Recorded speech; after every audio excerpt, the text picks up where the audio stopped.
Hello everybody, welcome back for another video. Hope you're all doing well and that you're all having a great day to start things off.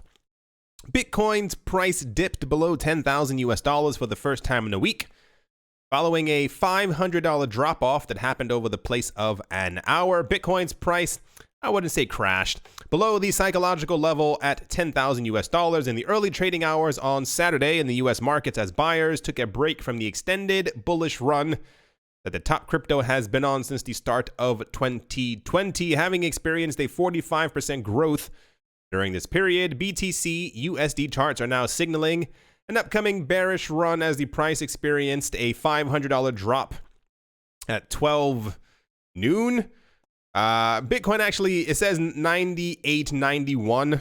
I guess there were a bit of discrepancies depending on which cryptocurrency exchange you were using. I saw Bitcoin drop to, I think, 95.61.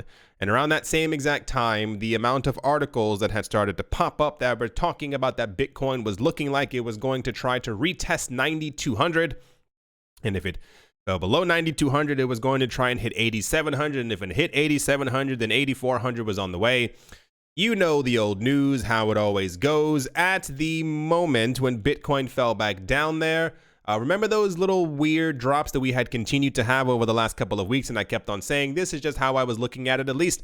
Kept on saying every single time that Bitcoin's price was dipping down, it never looked really organic. People were like, it was totally organic. There were tons of people who were selling off at the exact same time. And then about an hour later, the price ended up going back down. So we ended up going down to 95, 60 something, whatever it was that Bitcoin fell back down to. And Bitcoin is currently, I believe, back at like 99.81. It's a couple of pennies away from $10,000 once again. Kind of weird that over the course of like 2 hours, the price just happened to manage to pick itself back up all over again. This is, of course, what's the word? This is the news that's everywhere news. The segment that just keeps on giving because other websites keep giving the exact same news as well. This one says, BTC drops $700 intraday, back below $10,000. Time for bears action? What? That's also, remember all the fear mongering I kept on saying that exists within the cryptocurrency space? It's always there. I don't think it's ever going to really leave. I think people really do get a kick when Bitcoin's price and the rest of the cryptocurrency markets prices also go back down for whatever reason that they have in their heart. This one says, Bitcoin highly bullish despite sell-off. Here's what could propel it to 11,000 US dollars. Nothing has really changed over the last 30 hours? Yeah, I want to say 30 hours. Like Bitcoin dropping $700. Remember like 2 weeks ago as well, when we had the same exact thing happen. Bitcoin was nearing 10,000. It was close to 10,000. And it hit, 96? And then it fell back. Like we saw the chart. It was like a complete drop down. And I was like, I don't know. It doesn't look right. And then by the end of the day, we were back over where we previously were before. Kind of same exact thing is happening. So any real bullish momentum, bullish behavior, bullish bullness that we were experiencing before is still apparently completely intact. This one says Bitcoin to explode to $18,000 ahead of halving as probability of new all-time high grows. Between Charlie Lee, Novogratz, what's the other guy with the face? They're always on the news. All these men keep constantly talking about that Bitcoin is probably going to go to new all-time highs, a very high, amazing, super fantastic numbers before we end up getting to the halving. There are very few people who are bearish on anything happening within the cryptocurrency market right now. And this is why I think it's always fascinating. When Bitcoin's price goes up, the people who are most negative, they just don't make articles. They don't talk on Twitter. They don't talk about anything. They just happen to seemingly not be able to post during that time. The moment there's any dip, the moment we get news, even before we get news about a whale, what have you, who did a major sell-off, who did a major so-and-so, they brag and say, I knew it. We were overbought. We did so-and-so. There were too many people in the market. I don't see the fundamentals. And then we find out first of all, and now that I even mentioned it, I wish I had it in here. I'm sure you can find it somewhere on Google or however you search. It's a news article about, I think, some guy on it. I think it was BitMEX. I think he made $5 million as the price dipped. The little dip that we were just previously talking about like 18.5 seconds ago. It's fairly likely, I will say, that there were many people, if not just 3 really rich people, who pushed the price of Bitcoin down on purpose because other people had buy orders around the same exact time and the same exact space that the numbers actually ended up falling to when we hit the 95 whatever. And then, of course, the price bounced right back up, a couple dollars once again away from 10,000 because it was all coordinated. So the negative articles came out when the price went down, and they've disappeared, or rather, there are just no more new ones because they can't keep making people afraid of the price continuing to fall lower when it jumped back up by $500. And the fact remains that we still have an enormous amount of bullishness. People are very optimistic about the future of so many different coins right now. It says Ethereum gearing up for another liftoff to $300. Rally isn't over yet. I assume that the current anything that we have going on in the market, this is very important, prices do not go up forever. That is not how prices work. I will send you an email or a letter from 2017 and I will tell you that exactly. Whatever we are experiencing right now, it's because we are in a good something. And I assume that by the end of April or May, once Bitcoin's halving has happened, I assume still that prices are going to pull back. That does not mean, however, that by September prices will move back up again. I think like something, what was it, like 60 or 70% of the majority of the market movements that we saw in 2017 didn't occur until September. So anticipate, just, you know, for the whatever, prices continuing to go up until Bitcoin's halving has happened. Having a major pullback, all the people on CNBC, all these other analysts talking about, I knew it just couldn't last. Bitcoin's far too volatile. And then we all sit there going about our daily lives as we did before in 2018 and 2019. Then at some point, the market's going to pick back up again. Those people will shut up, and then Brian Kelly will be able to smile once again on CNBC. This one says XRP chart identical to 2017 before massive 1,532% rally, says cryptocurrency analyst. We have 2018 and 2019 were not good news times for XRP. No matter what happened with XRP, everyone was super negative on it. All the news, letter, conference, whatever you kind of want to call it, did not care for XRP. But regardless of where you look, I've even seen it on a lot of different websites that start with the name BTC or Bitcoin, and they talk about that they even foresee a massive XRP rally. Will we have a 1,532% rally? I'm going to probably say no, because once again, XRP went from half a cent to $3.60. If we went from, I think XRP is currently at 33 cents, a 1,500, no, that's maybe, no, yes, no. It doesn't matter. The point is, people are still very bullish on XRP. I'm seeing a lot of, and I don't know where they're coming from. I've seen people talking about that XRP is going to hit $5 this year, which is totally believable. It's not, what is that, a 13, 14x? It's not unbelievable, if you will. I saw a couple of them talking about, this is, I saw a couple of $50 XRPs by the end of this year. I mean, go for it. If, sure. Once again, no one foresaw that whatever percentage it was run up in 2017. So no one knows where any price could go. However, despite any organic pullback that we saw over the last couple of hours, the market still remains incredibly bullish on just about everything. Oh, and also the amount of alt season articles floating around out there. It appears that we are definitely at this point in alt season. Alt season doesn't necessarily imply that we will or are going to hit the previous all-time high of many altcoins. But when you go up by 200, 186, 314% over the last 4 weeks, there are no other assets that are doing that, and you are in an altcoin bull rally, if you will. So let's hope that continues. I mean, it would be kind of nice. I'm also seeing a lot of reports of a $2,000 to $4,000 Ethereum on its way. Anyway, that'll do it for the news that's everywhere news, and it usually always runs down to at least the last 6 weeks. Everyone's still bullish on the market. Next up, the IOTA network remains in an awkward state after the recent security incident. Despite seemingly finding the flaw, the network still hasn't moved all that much. It is important to nip any security threat in the bud as quickly as possible. In the case of IOTA, shutting down the coordinator node is the smart decision. Yes, shutting down your entire network makes a lot of sense. Due to the involvement of law enforcement, wow, the network seemingly hasn't been turned on just yet. Instead, all value transfers will remain halted as long as the investigation is ongoing.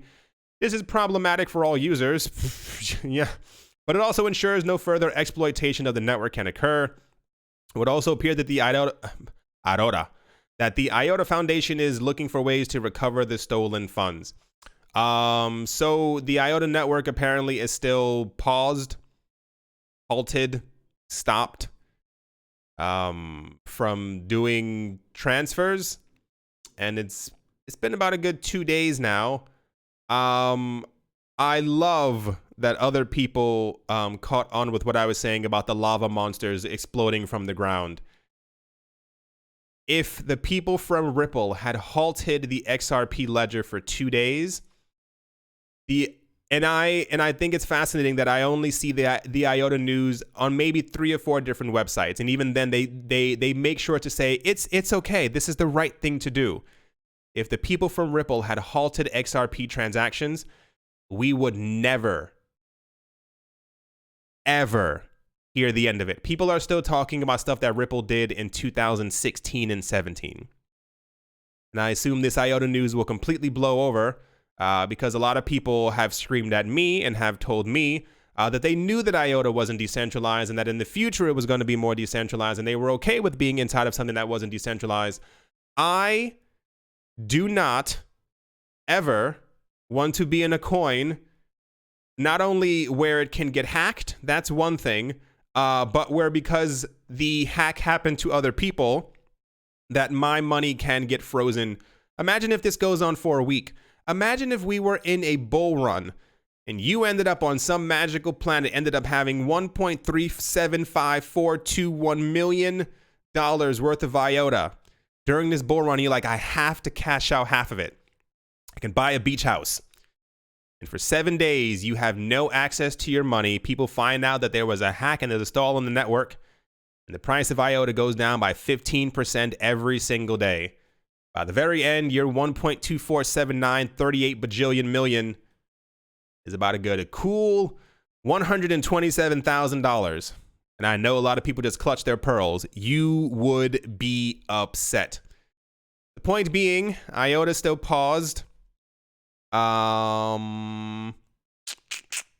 This news was also sprinkled in a couple of places. But just always keep in mind, what is it? The pot calling the kettle black. If this happens to any other cryptocurrency project, make sure to also be outraged as well. Because, yeah. In what? News for today, because it's kind of confusing. Binance, through its official blog page, has outlined its future vision and mission as an open platform through which other businesses can use to grow. Binance has announced through its blog page that it's working to build its company as an open platform in the future. According to the blog post, the crypto exchange, which offers both centralized and decentralized blockchain services, is working to make the company more decentralized, to give access, that wasn't a Freudian slip, to company more decentralized to give access and freedom to its users. The crypto exchange platform offers more than 100 crypto assets to its users to trade with. Wonderful. Since its inception back in 2018, the company has seen tremendous growth in the trading volume, hence yada yada. According to Changpeng Zhao, 2019 was the year the company was building its foundation, whereby the developer team worked hard to see the base of decentralization kick off.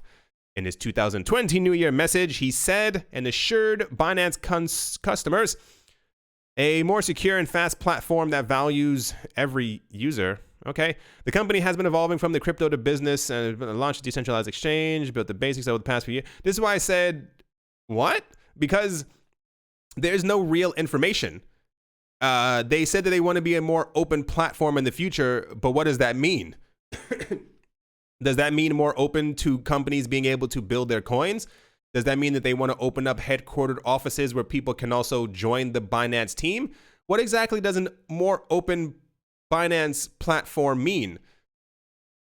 Easier to build, easier to use, easier to integrate into, easier to open source the Binance code?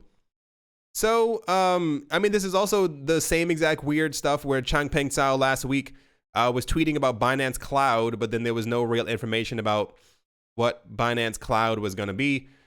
So, it feels like often,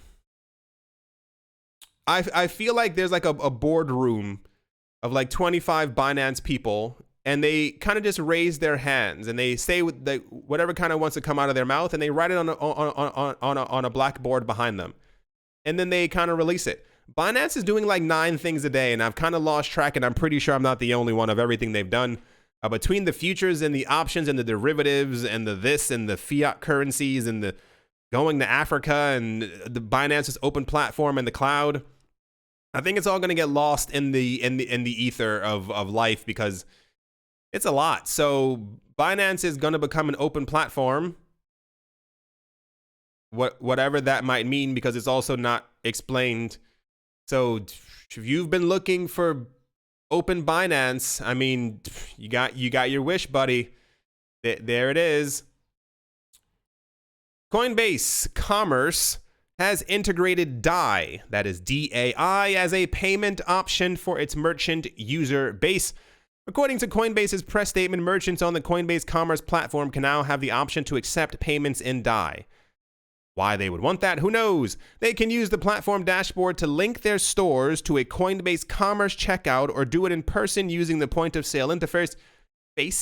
Merchants do not need to pay any fees to Coinbase Commerce. Oh, wow. It's generous of them. This integration opens some of the web's biggest shops, including those on Shopify and WooCommerce, to decentralized finance users and others who want to transact securely using decentralized stablecoins as a payment method. In turn, it introduces merchants to a growing segment of the cryptocurrency market, allowing them to bridge the gap between DeFi dApp entrepreneurs and their own real-world businesses. Coinbase first listed DAI in May of last year, of course, to allow users to buy, sell, convert, send, store, receive, buy, sell, trade, eat DAI on its cryptocurrency exchange. I don't know if that tickles anybody else's fancy, but yeah, if you've been looking to accept DAI in your store, there you have it. We have far too many stable coins as is, which is going to make one of the other stories even better. I have seen places that accept cryptocurrencies as a payment option. They are normally only accepting Bitcoin. I have yet to see a store, maybe there's one near you, I have yet to see a store that accepts Tether as a payment option, that accepts Paxos or the Gemini dollar or the Binance US dollar. I wonder how, what is that on the table? Oh my gosh, what is that? My arm was in something. Why is that sticky? Oh, it's like a banana or something. Why did I have a banana on the table? Oh gosh, and my arm was in it. Ugh. I have to position my arm. I guess when I was sick, I was eating a lot of food and just kind of left it on the. So, Coinbase has added DAI. It's disgusting. Oh no, it's a sticker. It's the little, I'm so stupid. It's the, the Chiquita banana little stickers. It was upside down on the table and it was stuck on my arm and I was wondering why it was. Coinbase has added DAI as a payment method. I'm so happy for them. Let's move on. I thought it was banana juice or something. The Ethereum browser wallet known as MetaMask has surpassed 1 million users of its Chrome Google extension. 4 years after the launch, this milestone comes as Ethereum transactions see a spike, doubling in less than a month from 400,000 to now 800,000 transactions a day, the highest of any top blockchain. Gas usage has spiked to the highest level since September, while fees remain very low at less than 5 cents for a fast transaction of under 2 minutes. For the first time in months, Ethereum's hash rate has also risen from 150 terahashes to 170 terahashes. And then they talk about Google searches are low. And yay. So MetaMask, when I used it before, was terrible. So I hope that's improved. I downloaded MetaMask like 2 years ago during the entire CryptoKitties phase because I was like, woo, let me go get some digital cats. And it was bad. It just did not work. But apparently they fixed something if they have now over 1 million users. I mean, we don't see that much of that craze anymore.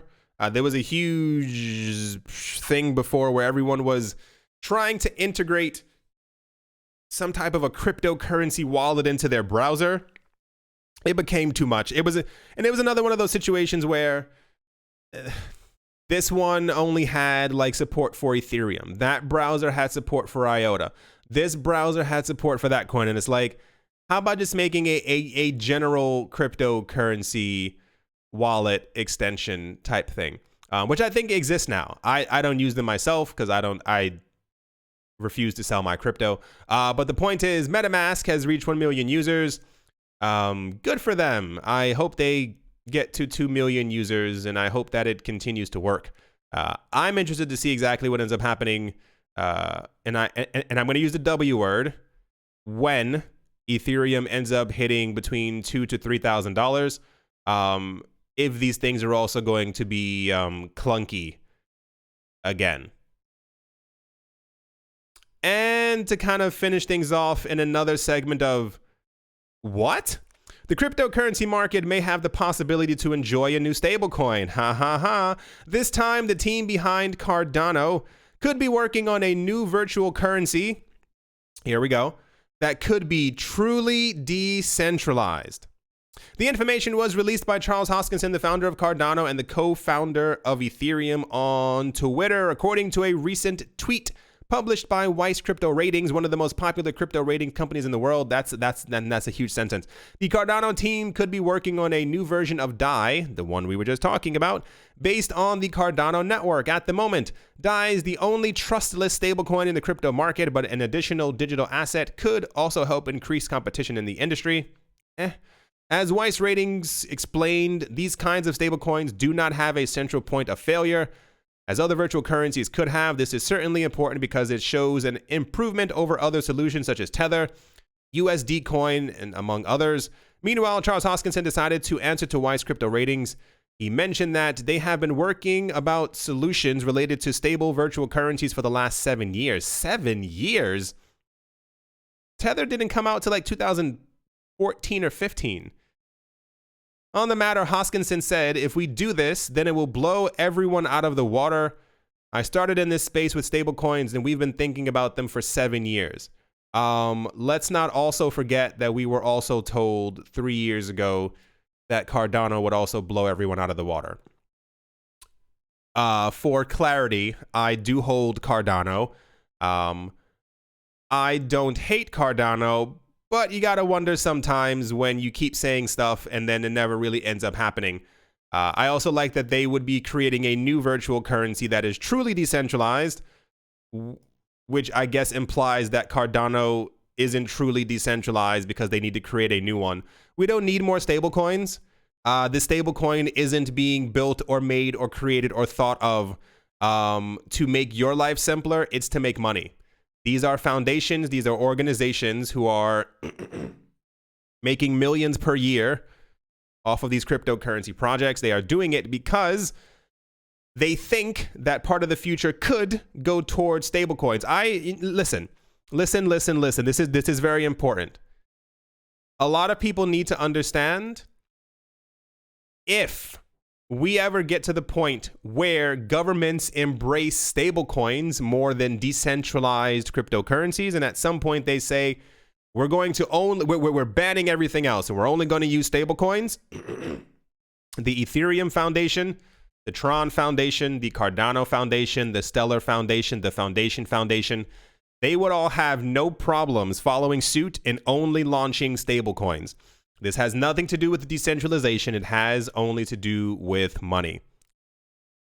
The point being, and really keep that in your mind, a lot of people forget that these people who talk all this stuff on Twitter and on Instagram and all these other places, they're in it for the money. You're in it for the money. Imagine being able to make 45, 50 million a year just off of hype, advertisements, events, things going on, people buying your coin, selling your coin, the market's going up and down.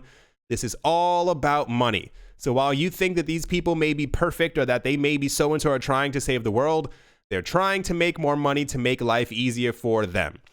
Never be confused. If at any point they figure out that they can make more money from this stablecoin than they can from IOTA, they will release a press announcement in 2 years that they are going to be switching exclusively to this, and they're going to be giving Cardano to another company. I assure you that's how it works. If they figure out that they make 10 million a year from Cardano, but they would make 55 million plus a 2% inflation rate every single year from their stablecoin, please understand how the world works. I think a lot of people put a lot of crypto developer, foundation, institution, all these people on very high pedestals and think that these people are either gods or like some otherworldly beings or entities. We are all greedy. We all want money. We all want security. If we can have more money, we're going to do everything that we can to get it. I keep seeing people on Reddit, on Twitter, on the internet, constantly talking about, no, Roger Ver would never do that. I'm like, Roger Ver has stood outside handing out Bcash stickers to people walking around the streets of Tokyo. It's not because he likes the sound of Bcash. He's doing it because he wants to promote it so that other people can use it, so that the price can rise, so that he can make more money. Always remember, we are an imperfect people and we are all greedy. So if that excites you, then yeah, Cardano's probably working on it for the last year to make a new stablecoin, when we legit have at least 87 stablecoins already. Woo! As always, this room is hot. As always, a very special thank you to my Patreon supporters. They are Professor Wally from Gunbot University, Chongololo Tsongololo, Nostromo, Mr. Pickles, John Sarson, the Animal Reader, A Bibliophobia, Barebones Mining, Todd Mullis, Adam Graysick, Mohair Maroney. Have you guys ever seen that? I'll tell you after. Mohair Maroney, Master Ventures in Thailand, Brady Niels, Wise Night Owl, Jared Schneider, 242 to the World, Crypto Joe, Bankroll Network, Adobo, Mel Louise, Crypto Artist, Coldy 3D, Nicholas Runner with One Piece, One Love, Damien, Setsuna, Nick Kanaya, Richie Rich III, Vlad the Impaler, Crypto Beer Shipmate, Paxis, Nick Mangialavori, Anthony Charles, Jim Gardner, Jeremy Fox minting coins, Miller hits chest every day, and Cal skips leg day. Yes to Crypto, Bodie McBoatface, Anytime Fitness, Monk's Corner Staff, Arfmedic17, Bake Me a Cake, Tigara Macho Nisa, and On Crypto with Lionel. Thank you all very, very much for your support. And thank you to everyone who is a member of the channel and supports the channel in that way. I was going to ask, I don't know how many of you have ever seen this. Remember there was a TV show, I remember when I was a kid, called Animaniacs. Anyone ever watched that? And there was a part where I think it was Yakko, one of the characters. He reads out or like points out every single, like, I think it's called The Nations of the World. You can find it on YouTube. It's actually incredible. It's how I actually learned all the nations of the world in school. It's through this song. And I realized as I was reading off the Patreon names, it sounded like I was reading off the nations of the world. That's what I was like, have you guys ever heard of? It's great. If you've never, go find it right now. It's called The Nations of the World. Type in Animaniacs. So like Animaniacs and the Nations of the World. It's the, I mean, of course it's going to be in like 240p or, you know, the lowest thing because it was from the 90s, but it's great. At the moment, the majority of the cryptocurrency market is in red except for Tether. Bitcoin had that crazy dip, like I said. We are currently at 9,949 US dollars per Bitcoin, up around 400 something since that crazy thing over here. A lot of the other coins have been hit a lot more than Bitcoin was. Ether is currently down by almost 5%. XRP is almost down by 8%. EOS is down by almost 12. Binance Coin by almost 7, if you round up. Tezos is down by 6. Chainlink is still up for some unknown reason. Cardano's down. You get the point. All the major coins are down. I assume if there's a bit of an uptrend at any point in Bitcoin's price, everything else will also move up with it. But this is just where we are this weekend. For me, it's telltale that we've already gone up by $400 as this bearish downtrend has continued. That was sarcastic. Anyway, we'll see exactly where the rest of the day takes us and where the rest of this upcoming week takes us. Don't be shocked once again if we pass by 10,000 because we are $50.35 away from it. I saw something really funny on Twitter and I tried not to laugh at it. It was about 2 days ago. I think Bitcoin was at 10,200 and somebody was like, I'm calling it. Bitcoin's never going down 10,000 again. And I saw when the price dropped and I was like, well, we can't all be right. Hope you all enjoyed. Hope you all are having a great day, a great morning, a great afternoon, a great evening, wherever you are, wherever you might be. I do hope that it's absolutely fantastic. Oh gosh, my voice is acting up again. Perfect timing as well. I did pretty well during the video. So it's only fair that my voice collapses as the video is done. Thank you all once again for watching and listening. I'm going to go relax. It's the weekend. Thank you all once again, and I'll talk to you all soon. See you.